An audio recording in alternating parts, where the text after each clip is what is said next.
Diletos amigos, saudações a todos. Sejam bem-vindos ao 100cast, o podcast da Clínica 100. Uma série em audiovisual com discussão, esclarecimentos, dicas e algumas provocações sobre bem-estar e saúde. Eu sou Anderson Rodrigo e hoje vamos falar sobre hipertensão e doença cerebrovascular. Para isso, trazemos a doutora Alessandra. Hoje eu que vou coordenar a brincadeira, né? Para tirar todas as minhas dúvidas sobre isso. E a doutora Thalita, cardiologista e médica do Hospital Albert Einstein. Muito obrigada pelo convite. Doutora, muito obrigado. E para iniciar a nossa conversa, vamos falar um pouquinho sobre o que é hipertensão, para o leigo, né, entender o que seria isso. Perfeito. Vou trazer um pouquinho um contexto histórico, só por favor. curiosidade. A hipertensão, no passado, acreditava-se que fazia parte do envelhecer. Eles achavam, porque de fato, né, ela aumenta a chance do paciente se tornar hipertenso com o passar dos anos. Então, eles entendiam que, pelo processo de envelhecimento, havia um endurecimento das artérias e hipertensão. Então, pouco se tratava. Eles consideravam o tratamento quando a pressão máxima estava acima de 210. Existem até relatos, né, do ex-presidente Roosevelt atingindo valores de picos pressóricos em torno de 200, né, em prontuário, em registro médico. Né, eu achei super interessante isso e como a medicina evoluiu. Porque enquanto vivíamos naquela época, qual que era nosso tempo de vida médio? Né? Com a evolução e tratamento, a gente vê o quanto a saúde melhorou, né? Hoje a gente vive até 90 anos, né? As coisas mudaram. E o que é hipertensão? O aumento da pressão, a pressão arterial, a gente consegue fazer medida, né, por meio de um aparelhinho, que ele consegue aferir como é que está a pressão no nosso corpo, que são as pressões dos nossos vasos, que seria a nossa pressão sistólica. E no momento que o coração relaxa, vem aquela mínima que o pessoal fala que é a pressão diastólica. Quando a gente tem um aumento, hoje em diretrizes, de medidas feitas em consultório, maior ou igual que 140 por 90 ou 14 por 9, mais habitualmente falado pela população, mais de uma medida, super importante isso, ou seja, de uma forma sustentada, a gente consegue falar que temos um diagnóstico de hipertensão arterial. A pressão alta, eu acredito que seja uma das doenças mais comuns, né? Perfeito. A gente estima, varia de acordo com localização mundial. Olha que interessante. Etnia é um fator que interfere na prevalência de hipertensão arterial. Aqui no Brasil, ela é em torno de 20% a 30% da população. No Brasil, pela nossa miscigenação, até achei pouco, eu até esperava mais, né? Será que a gente está diagnosticando pouco? Mas isso é só hipertensão essencial ou no geral? Hipertensão no geral, diagnóstico de hipertensão. Tem alguns países que chega até 35%. E tem essas variações de acordo com etnia. Né? Geralmente, pacientes afrodescendentes têm uma tendência a ter hipertensão arterial. E sabe o que é mais curioso? Acreditam, né, que pode ter sido pelas questões do passado, né, da escravidão, da forma como eles transportavam essas pessoas, que não tinha alimentação. Eles davam muito sal. Houve uma adaptação do organismo dessas pessoas. Então, eles toleram mais sal e por isso... Na verdade, eu não vou te falar que toleram mais sal. Na verdade, teve uma adaptação do organismo, talvez não uma adaptação adequada, mas para sobrevivência naquela época, que acabou predispondo a uma hipertensão mais presente e mais séria, geralmente. Mas aqui no Brasil, se a gente for individualizar para o nosso contexto no Brasil, a gente não vê tanto essa diferença, porque é todo mundo misturado, né? Tem uma miscigenação importante. Então, a gente não vê tanto essa diferença. Mas ela existe, por isso que varia de acordo com o local do mundo. E como que a pressão alta... Vou chamar de pressão alta para... Fica mais fácil. Para que as pessoas entendam melhor.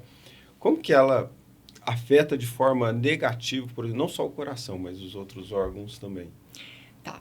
Então, vamos pensar da seguinte forma. A pressão arterial, primeira coisa que eu acho que é importantíssimo falar. Eu falo que é uma doença traiçoeira. Ela é silenciosa. Ela tá lá quietinha. Às vezes o paciente chega lá no meu consultório, eu vou aferir 17 por 9. Doutora, eu não tô sentindo nada. Não sente. Esse é o problema. quando o paciente vai sentir algum sintoma, ele está tendo as complicações, que é o derrame, né? Que é o AVC, é o infarto, é o rim que parou de funcionar, a visão que já não funciona mais. Hemorragia no olho, né? Exatamente. Então, assim, realmente, se não aferir, não buscar, não procurar, não vai saber, certo? E aí, o que acontece? É como se nosso corpo passasse a funcionar num sistema de panela de pressão. Então, eu vou sobrecarregar todo o nosso organismo. Então, vai ter comprometimento cerebral, que daqui a pouquinho você vai falar pra gente, né? Mas tem um comprometimento cardiológico, tanto da parte de estrutura do coração, porque o coração é um músculo, certo? Então, quando ele se contrai, ele tem que vencer essa pressão alta. Então, ele trabalha mais. Com o tempo, ele pode ficar musculoso e gerar um tipo de insuficiência cardíaca, que ele fica mais endurecido, porque ele não é feito para ficar musculoso, né? E com o passar do tempo, ele pode virar o tal do coração inchado, né? Que seria uma disfunção da contração do coração. Então, primeiro ele pode ficar musculoso, que ele não recebe sangue de uma forma adequada, que é um tipo de insuficiência cardíaca, e se não tratamos ainda, as coisas estão evoluindo, ele acaba evoluindo para a dificuldade de batimento do coração. Isso a gente está falando de estrutura. Do ponto de vista vascular no corpo como um todo. A hipertensão, ela atrapalha, né? Dentro dos nossos vasos, a gente tem várias camadas. A camada que tem contato íntimo ali com o sangue é uma camada muito sensível. E é ali onde começa a juntar plaquinha de gordura, é ali onde está presente toda a nossa proteção para não ter trombo, para não ter coágulo. Ele começa a gerar processos inflamatórios nessa parede íntima do sangue. E com o processo inflamatório, várias células de inflamação vão para lá e começa a acumular gordura, começa a acumular células que não eram para estar lá, juntando com outros fatores de risco. E aí, só que isso não é num cantinho, né? É sistêmico.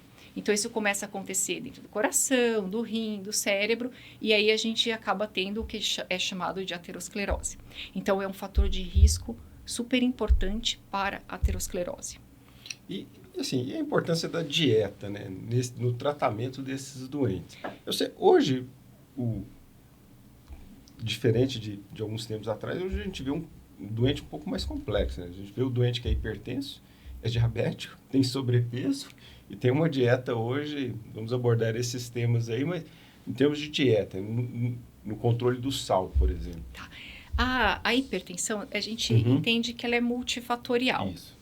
Então, tem um contexto genético que a gente não consegue mexer e modificar por enquanto, né? A evolução da medicina, quem sabe no futuro.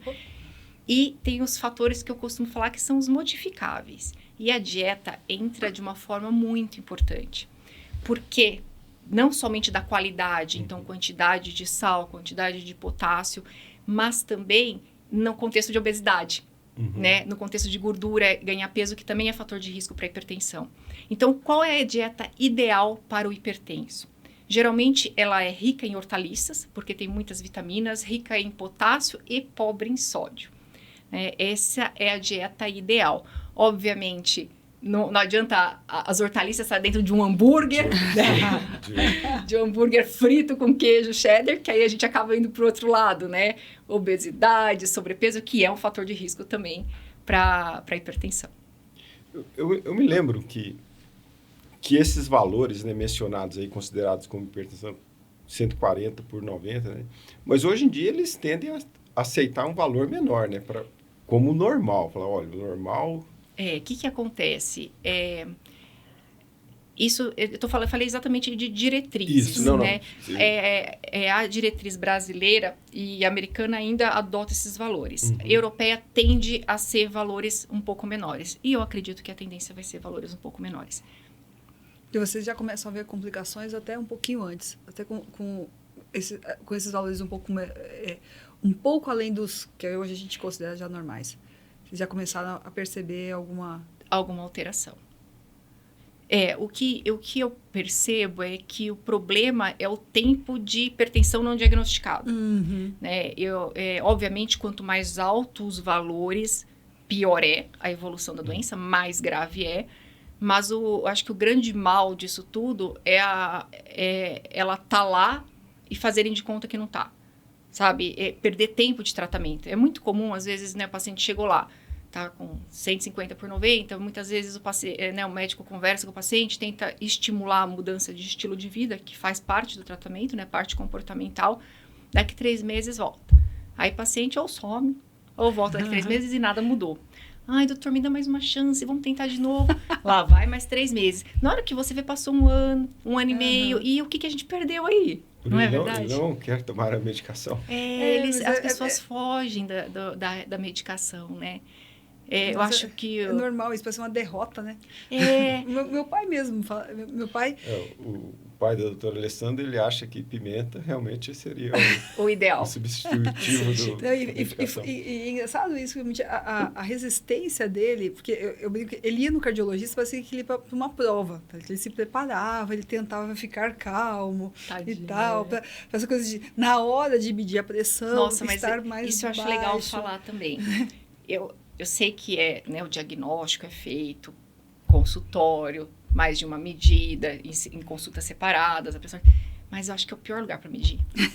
Gente, o paciente entra no consultório, é isso que você falou, parece que pode ser amigo meu, eu trato muito colegas, né? Ele entra no consultório, coloca o aparelho de pressão, faz tá lá em cima. E o que a gente pode fazer? Né? O que fazemos nesse contexto? Né? A gente lança a mão de 2 alternativas. Uma é a medida residencial da pressão arterial, que a gente orienta o paciente com o manguito adequado, faz uma tabelinha e ele vai aferir, né, a pressão arterial e trazer para a gente.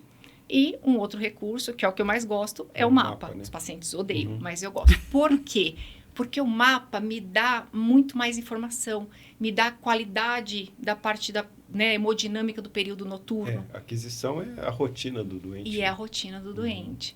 Né? Então, e aí, se o paciente tem o tal da síndrome do avental branco, né? Hipertensão do avental branco, porque na hora que ele entra no médico, a gente consegue te afastar isso. Né? Tem até um sinal, né, quando a gente pede o mapa, que geralmente os protocolos, ou a pessoa que está instalando, ela faz 2 aferições ainda dentro do consultório e depois a pessoa sai. Quem tem a síndrome do jaleco, do avental branco, geralmente essas 2 já estão altas e depois normaliza. Que legal, né? É bem interessante. Mas mudou muito, né? Em termos tanto de investigação, quanto em termos de tratamento da hipertensão arterial, né? Eu costumo falar para o paciente, eu brinco com eles, eu falo assim, olha, a gente, como temos muitas possibilidades terapêuticas, a gente tenta encaixar a medicação que vai ter melhor benefício. Então, se o paciente é obeso, diabético e hipertenso, eu vou tentar usar uma medicação que ajude nesses outros fatores também, né? E aí, eu brinco, eu falo que o último médico é o melhor, porque o paciente também, às vezes, não tem a paciência. Né? E eu falo, olha, se eu acertar de cara, não é que eu sou incrível, é que foi sorte sua, né? Porque o mais comum é a gente ter que ajustar a dose. Sim. Às vezes, associar ou trocar classe de medicação, né? Uma outra coisa que eu acho legal falar, que é muito comum, o paciente chega no consultório e fala, doutora, a pressão estava boa ontem, não tomei remédio. Aí eu sempre falo, tá boa porque tá tomando, continue tomando, né? É importante esclarecer a audiência justamente isso, né? A terapêutica, ela é contínua. Ela é contínua. Você não toma medicação pontual para tratar uma hipertensão pontual. Você tem uma doença. Exatamente. A gente tem casos de hipertensão secundária, até mesmo obesidade, né? Às vezes tem pacientes grandes obesos que com a perda de peso, importante, às vezes param até de tomar remédio, mas é a exceção, né? Tem hipertensões secundárias, outras doenças, que a gente trata a doença, reverte o quadro, ok, mas é a exceção, né? O mais comum é ser uma coisa crônica, e por não ter sintoma, aí atrapalha ele não sente, não vê, não tenho. Né? Mas hoje em dia, assim, a gama terapêutica que se tem, eu acho que é enorme. Eu lembro, assim, na época de bancos de faculdade, né? Você tinha o quê? Tinha um diurético, talvez alfa-metildopa. Hoje a gente tem... Hoje eu acho que o arsenal terapêutico é muito maior. É muito maior. E dá essa possibilidade de você ajustar de acordo com a necessidade do paciente, né? Para ter o maior benefício possível com aquela medicação. Uma outra coisa, às vezes, que acontece, que eu vejo muito, o paciente vira para mim e fala assim, doutora, eu já usei 3 remédios diferentes. Às vezes, até da mesma classe, com nome diferente, né? Porque eles acreditam que o remédio parou de fazer efeito. Aí vai no médico, aí, às vezes, dependendo de que não quer discutir muito, troca a medicação. Mas, na verdade, é que a doença progride. né? Assim como qualquer outra doença, progride. Uma doença crônica, né? Exatamente. Não é que parou de fazer efeito, às vezes não está sendo suficiente. Aí a gente acaba tendo que associar outros remédios, né? Outras medicações. E eu acho que isso é super importante. Porque para, né? Ah, não estava fazendo efeito, vou parar de tomar. Uma coisa que preocupa muito é realmente o doente, né? Que ele acha que a doença não está acontecendo naquele momento. Que ele acha que, assim, eu tenho pressão de 200, mas eu estou bem, não vou tomar o remédio. Esse aí, e às vezes nem é o coração que sofre tanto. É justamente outros órgãos-alvos que recebem o malefício dessa pressão alta, né? Então, que são essas doenças cerebrovasculares. Exato. E eu fiquei curiosa justamente porque quando a Thalita falou dos registros históricos do presidente, eu falei, nossa, estou tentando lembrar do que ele faleceu, né? E o Anderson, que é o nosso histórico, tudo que vocês precisarem de perguntar sobre filmes e história... É com ele. Tem um outro ponto, que é a parte de música sertaneja também, que a gente não sabe como, porque ele não curte tanto, mas o que você perguntar, ele sabe o ano. Mas assim, só a gente... memória. Uma memória privilegiada. E só para esclarecer, que a gente estava, uma vez o Alessandro, a gente estava vendo um programa, e o cara perguntava de qual ano era a música. Aí o cara falou a música, eu falei, olha, desse ano. O próprio cantor... Não lembrava. Não, o próprio cantor, realmente do estilo e tal, e a pessoa perguntou e ele ficou, titubeou, e o Anderson falou, e depois, conferindo, era mesmo. Eu falei, vai, você fala que não gosta, mas você gosta. Talvez pelos tempos de cidade do interior e ouvir compulsoriamente o tipo de música em questão. Mas assim, importante é a gente lembrar que as doenças vasculares, doenças cerebrovasculares e possivelmente doenças relacionadas, ela tem um alto impacto na saúde pública. Sim. Tá? Doença cerebrovascular é considerada a terceira causa de óbito no país. Nossa, não tinha então, ou seja, eu acho que tirando a oncologia e, salvo engano, acidentes, né? Ou seja, as pessoas morrem muito de infarto, de AVC, essas coisas todas. Então, assim, é muito... E a causa, né? A maioria das doenças cerebrovasculares está relacionada ao mau controle de pressão arterial. E eu acho que, além do óbito... Sequela. Bom, a gente tem essas tendências a associar a hipertensão aos AVCs, né? Uhum. Então, realmente, assim, qual a relação entre a hipertensão e os AVCs? Até porque a gente tem dois tipos, né? E ela influencia os dois tipos. Porque o pessoal, às vezes, fala o derrame seco, tipos, né? Porque, às vezes, o paciente fala assim, o derrame, né? Como um derrame seco, né? E o derrame porque saiu muito sangue, né? Então, que essa classe de doenças cerebrovasculares, eles integram basicamente 4 situações. É quando o sangue não chega ao cérebro, você tem um AVC denominado como isquêmico. É quando por algum motivo, você tem uma pressão muito alta e esses vasos não são feitos para suportar essa pressão e eles estouram e sangram. Você pode nascer com uma má formação ou ter um aneurisma, por exemplo. E tem outras doenças que é uma das que eu me preocupo muito, é a doença carotídea, né? Que eu acho que realmente é a maior causa. Com certeza. Tá. Então, realmente, assim, nesses 4, quer dizer, praticamente a gama da neurocirurgia é cuidada pela cardio. Deveria. Fale assim, né? Olha. Deveria. Porque realmente, assim, a hipertensão na parte de entupimento, né? Assim, obstruiu, entope, e aí não chegou o sangue nos vários órgãos. No cérebro a gente percebe mais. É mais evidente? É mais evidente. O sintoma não deixa dúvida. O sintoma é mais... assim, ou se não tem a malformação prévia, e aí a hipertensão aproveita a malformação prévia para, entre aspas, explodir. É verdade. Né? E aí você sangra em vários lugares, sangra no olho, sangra no cérebro, sangra em outros pontos. Ou então ela pode ir atrapalhando, né? Então, assim, esse cano, nesse regime de pressão cada vez mais alta, ele vai expandindo, ele vai aumentando. No caso Sim, das... não que ele chegue a entupir, por exemplo, você pode ter demência por oclusões crônicas, né? Ele vai entupindo aos pouquinhos, diminuindo o fluxo por causa desses... O sangue, a isquemia, sim. Mas você pode ter, o que era comum era o sangramento, né? Que na literatura era citado como aneurisma de Charcot-Bouchard, né? Que é muito conhecido, né? Que você tinha um vasinho, na verdade, você tem um vasinho do tamanho da finura de um dedo, que, assim, proporcionalmente, que sai de um vaso grande, né? Ele não aguenta essa pressão. Não aguenta, Isso é legal falar mesmo. E porque... o que acontece, né, com essa... Ele forma um pequeno aneurisma, não? Então, suspeitava-se disso, mas na verdade o vaso explode. E tem um sangramento.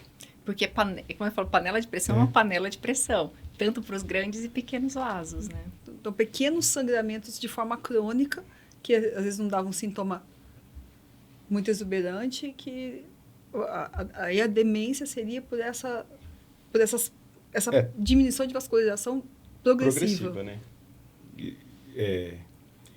Tem um nome específico, né, que eles chamam que é microangiopatia, tá? Ou leucaraiose, que você vai ver lá na tomografia, na ressonância, o cara vai citar esses termos aí.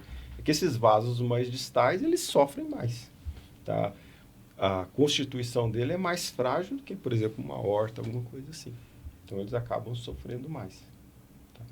Mas, no caso do cérebro, o problema é justamente a sequela que o doente fica. Tá?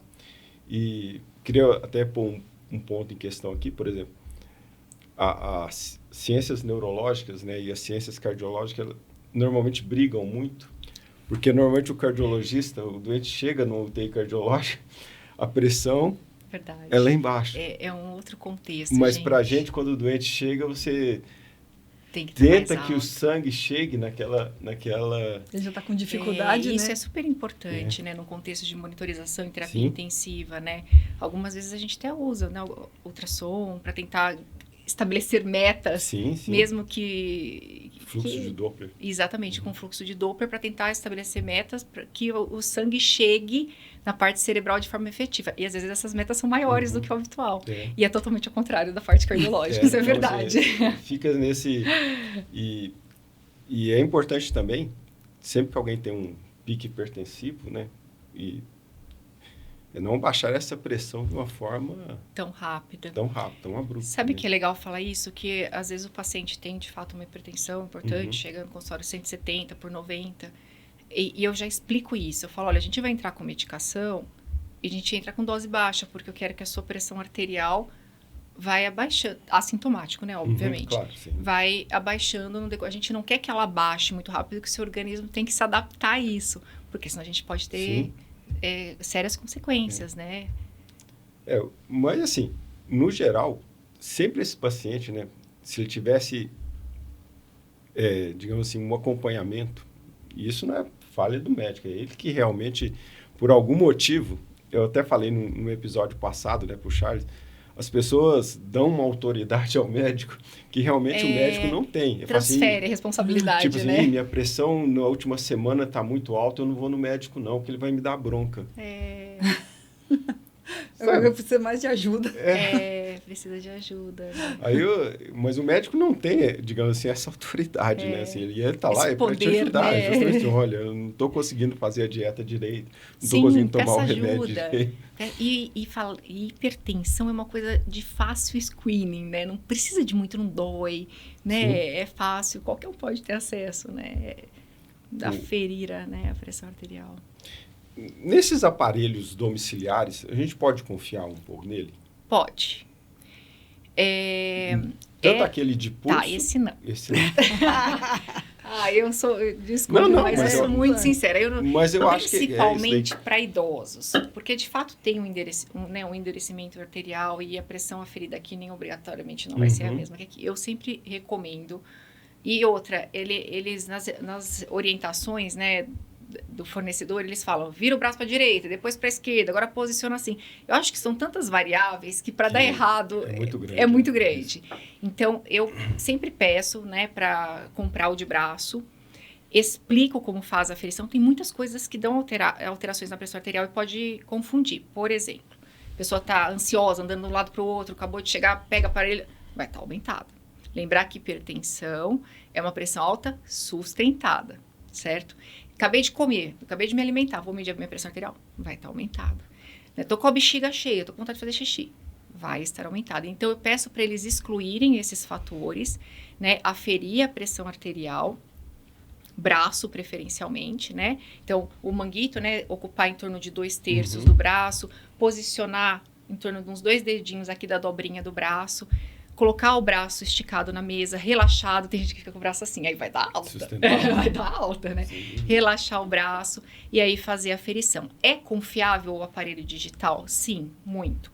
Tanto que nos últimos consensos, eles colocam como um aparelho até preferível, né? Obviamente, fazendo as manutenções, né? Como tem que ser. Tanto que se a gente for parar para pensar, como que é a monitorização dentro da terapia intensiva e dentro do centro cirúrgico? Claro, sempre. É o eletrônico. Né? Então, já consta em consensos e diretrizes a segurança do uso desses equipamentos. Eu acho que o mais importante é orientar a forma, né? E explicar. Olha, fiz atividade física, corri na esteira, medi minha pressão, bateu 180 de pressão. Né? Eu falo, que bom, né? Porque tem que chegar sangue em tudo que é canto, é um outro contexto. Mas normalizou depois? Normalizou. Então, isso não é um problema. Né? Então, hipertensão é um contexto sustentado. Estava nervosa, medi a pressão, estava alta, depois voltou normal? Não é hipertenso. É um contexto de defesa do nosso corpo.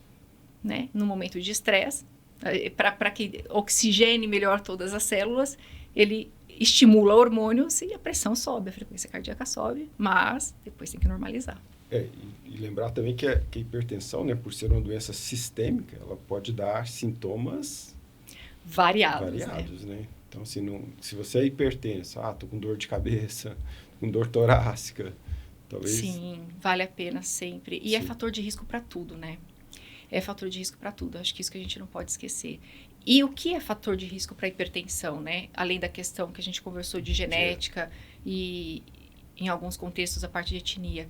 Alimentação, excesso de sal, álcool, obesidade, o sedentarismo, né? Então, tudo isso, de fato, é fator de risco. Nossa, mas sedentarismo, tabagismo, né? Então, tudo isso é fator de risco para hipertensão e para outras doenças, né? E essas doenças, quando presentes, esses problemas quando presentes, a gente acha que soma o problema. Na verdade, não é uma somatória, é uma multiplicação de problemas. É exponencial. Né? Hoje tem essas síndromes inflamatórias que eles falam. A gente tem hipertensão, diabetes. O risco cardiológico para esse doente é muito grande. É muito maior, que seriam as síndromes metabólicas, né? De fato, é exponencial. O aumento de risco cardiovascular, né? Cerebral, é cardiovascular mesmo, como ele falou, é sistêmico o problema. Né? Não tem a ilusão que se tem uma plaquinha aqui, não tem em outros lugares. Mas esse é o ponto em questão, né? Que a pessoa assim, eu fiz um cateterismo, tem uma placa, então estou bem. Não, você tem que investigar se você tem doença aterosclerótica em outras áreas aí também, ou se tem já dano em órgãos-alvo, né? Esse seu rim já teve uma isquemia e você não sabe. Isso é super importante, né? Quando existe o diagnóstico de hipertensão, se o paciente não é um paciente que fazia uma avaliação anual, né, do contexto de saúde, era uma pessoa que, vou fazer um check-up pela primeira vez na vida. A gente não sabe quanto tempo ele está hipertenso. E é importante lançar mão de alguns exames para exatamente identificar a presença de lesão de órgão-alvo ou não. Quanto tempo será que ele está hipertenso? Né? Mas vê se, por exemplo, essas medidas, né, são medidas muito simples. Tá? Ou seja, você conseguir disponibilizar uma consulta adequada para um doente, que seja em termos de SUS, seja em termos de medicina privada, é um negócio relativamente muito barato. Muito mais barato do que ele ter que ter uma intercorrência, ter um infarto, alguma coisa. É muito mais barato, concordo com você. E tem uma pessoa saudável para contribuir na sociedade. Claro. Né?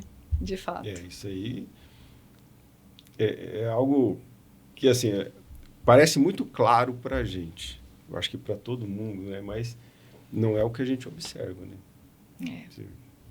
Não temos, claro, uma resposta para isso, obviamente. Sim, mas só uma pontuação. Bom, doutora, gostaria de falar algumas considerações sobre hipertensão à nossa audiência?